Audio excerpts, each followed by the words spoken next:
À un mois de la présidentielle du 11 avril 2021, l'opposante béninoise et candidate recalée à la présidence du Parti Les Démocrates, Rekia Madougou, a été écrouée à la prison civile de Missirete.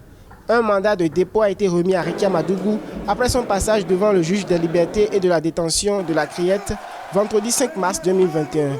À sa suite, 2 de ses collaborateurs y sont également incarcérés. Il est reproché à la mise en cause les infractions d'association de malfaiteurs et de financement d'activités terroristes pour déstabiliser la présidentielle du 11 avril 2021. Selon ses avocats, pour justifier sa mise sous mandat de dépôt, le parquet aurait déclaré que l'opposante Rekia Madougou n'offrait aucune garantie de représentation. Le droit principal ou fondamental pour une toute personne mise en cause, c'est d'abord la présomption d'innocence. Mais ce droit lui a été méconnu sur toute la ligne.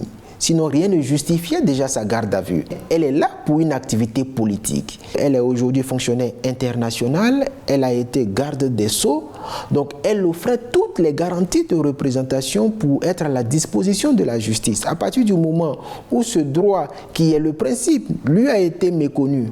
Donc en réalité, l'objectif, nous disons, c'était de l'empêcher de participer aux élections présidentielles ou d'exercer à tout le moins ses droits civils et politiques, puisque aujourd'hui, c'est sans contexte, Mme Rekia Madougou, à travers son parti, draine du monde. Selon le collectif de ses avocats, Rekia Madougou n'avait pas refusé de répondre à une convocation adressée au préalable avant son interpellation musclée mercredi 3 mars 2021 au sorti d'un meeting d'information du Front pour la restauration de la démocratie, FRD. Avant sa mise sous mandat de dépôt par la Chambre des libertés et de la détention de la Criette, elle a été reçue par une commission d'instruction au sein de la Criette qui a procédé à son inculpation. Aujourd'hui, nous attendons qu'elle soit appelée devant cette commission pour la suite de l'enquête.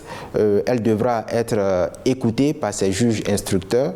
Elle devra certainement être confrontée avec son accusateur qui, je tiens à le souligner, il se révèle qu'à aucun moment l'accusateur n'a pu prouver que c'est Mme Rekia Madougou qui a financé les prétendues activités auxquelles il a fait allusion.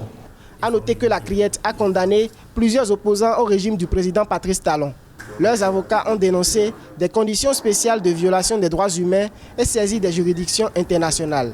Pour rappel, la Cour africaine des droits de l'homme et des peuples, CADHP, avait déclaré illégitime la Cour de répression des infractions économiques et du terrorisme Criette.